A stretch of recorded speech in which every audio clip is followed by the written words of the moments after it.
Hi guys, welcome to my channel super 24 friends. Rajinikanth గారు ఆయన ఇప్పుడు జైలర్ 2 సినిమా షూటింగ్లో బిజీగా ఉన్నారు.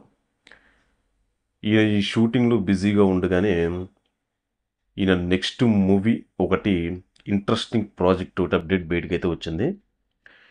ఆ అప్డేట్ ఏంటనేది మనం తెలుసుకునే ముందుగా మన ఛానల్ ఫస్ట్ టైం విజిట్ చేస్తున్న వాళ్ళు ఛానల్ సబ్స్క్రైబ్ చేసుకోండి. ఈ వీడియోపై మీ అభిప్రాయాన్ని కామెంట్ రూపంలో తెలియచేయండి. మీ ఫ్రెండ్స్కి కొలీగ్స్కి మన వీడియో షేర్ చేయండి. దానివల్ల ఏమవుతుందంటే మన ఛానల్ కొంచెం ఇంప్రూవ్మెంట్ కూడా అవుతుంది.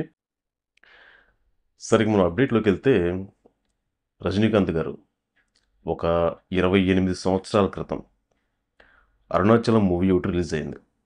ఆల్మోస్ట్ చాలామంది తెలిసి ఉంటుంది ఆ సినిమా. ఆ సినిమాలో ఆయన డ్యూయల్ రోల్ చేశారు. ఆ సినిమా ఇప్పటికీ కూడా మంచి సబ్జెక్ట్ ఉన్న మూవీ. అది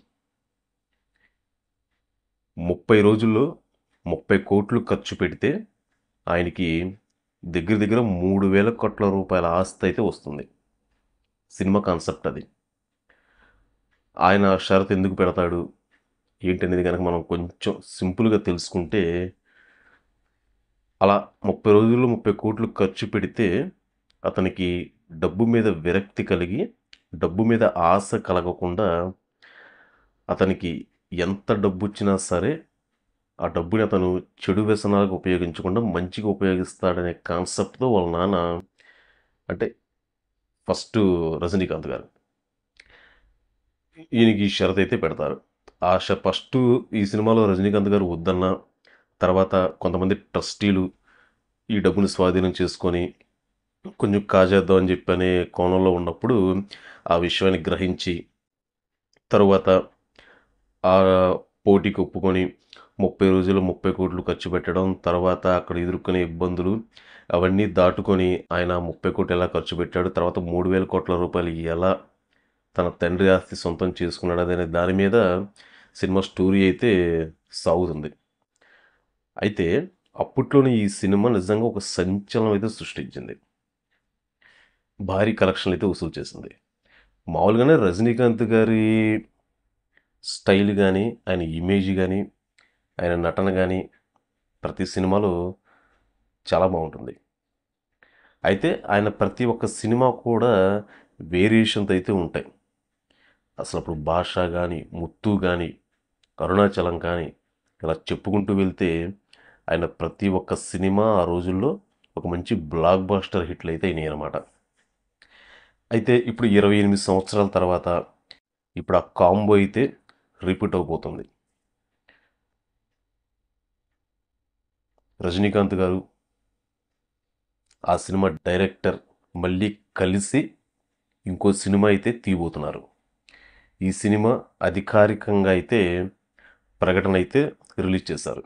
ఇందులో ఇంకొక ఆసక్తికరమైన విషయం ఏంటి అంటే, ఈ సినిమాకి నిర్మాత కమల్ హాసన్ గారు. ఇది ఒక ఇంట్రెస్టింగ్ పాయింట్. అయితే దీనికి సంబంధించి ఇంకొంచెం పూర్తి అప్డేట్ అయితే రావాలి. దీనికి సంబంధించిన స్టోరీ కానీ, కాన్సెప్ట్ ఏంటి, సేమ్ అదే తరహాలో సినిమాని ప్లాన్ చేస్తున్నారా, లేదంటే ఇంకేదైనా డిఫరెంట్గా ఇంకేదైనా ప్లాన్ చేస్తున్నారా అనేది మేబీ నాకు తెలిసి ఇప్పుడు రజనీకాంత్ గారు ఆల్రెడీ జైలర్ 2 షూటింగ్లో బిజీగా ఉన్నారు కాబట్టి ఆ సినిమా ఏమన్నా ఫైనల్గా వచ్చిన తర్వాత ఈ సినిమా స్టార్ట్ చేసే ముందు ఏమన్నా అప్డేట్స్ అయితే రావచ్చు. ఆల్రెడీ దీని గురించి సోషల్ మీడియాలో కొంత సెర్చింగ్ జరుగుతుంది, స్టోరీ ఎలా ఉంటుంది ఏంటి అనేది. అయితే ఇందులో మెయిన్ నిర్మాతగా కమల్ హాసన్ గారు కూడా అవటం అనేది ఒక ప్రధాన చర్చనీయాంశంగా మారింది. ఇక ఆల్రెడీ వీళ్ళిద్దరి కాంబోలో ఒక సినిమా రాబోతుందని ఇంతకుముందు ఒక రూమర్స్ అయితే వచ్చాయి. అది ఎంతవరకు నిజం అనేది ఇంకొన్నాళ్ళు వెయిట్ చేస్తే తెలుస్తుంది. అయితే ప్రస్తుతానికి మాత్రం రజనీకాంత్ గారు అరుణాచలం కాంబినేషన్ మాత్రం రిపీట్ అవబోతుంది. ఇప్పుడు అదే తరహాలో ఆయన సినిమా తీస్తారా, లేదంటే ఇంకేమైనా డిఫరెంట్ స్టోరీని ఏమైనా పరిచయం చేస్తారనేది మనం మరి కొంతకాలం వెయిట్ చేస్తే తెలుస్తుంది. ఎందుకంటే రజనీకాంత్ గారి సినిమాలు ఇప్పుడు ఏదో కొంచెం అలా అలా ఉంటున్నాయి, కానీ ఇంతకుముందు మాత్రం మంచి బ్లాక్ బస్టర్ హిట్స్ అనమాట. అసలు ఆ స్టైలు, అప్పట్లో రజనీకాంత్ గారి ఫైట్స్, ఆ సినిమాలో సాంగ్స్ కానీ ప్రతి ఒక్క స్టోరీ కూడా చాలా డిఫరెంట్గా ఉండే ఆయన సినిమాలు. అసలు ఆయన సినిమాలో నాకు బాగా నచ్చిన సినిమాలు అంటే మాత్రం నిజంగా భాష ఒకటి, ముత్తు ఒకటి, దళపతి ఒకటి, నరసింహ ఒకటి, ఇప్పుడు మనం మాట్లాడుకుంటాం కదా అరుణాచలం, ఈ మూవీస్. ఈ సినిమాలు చాలా డిఫరెంట్గా ఉంటాయి. ఎందుకంటే ఈ సినిమాలు నేను చాలాసార్లు చూశాను. ఎన్నిసార్లు చూసినా కూడా సినిమా బోరింగ్ అయితే ఉండదు.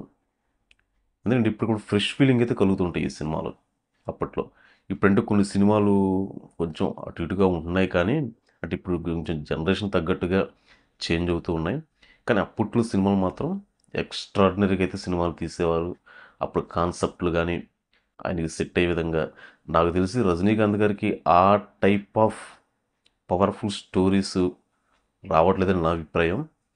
అయితే ఇప్పుడు ఈయన ద్వారా ఏమన్నా అలాంటి మళ్ళీ పవర్ఫుల్ స్టోరీ ఏమైనా రెడీ చేస్తారేమో చూద్దాం.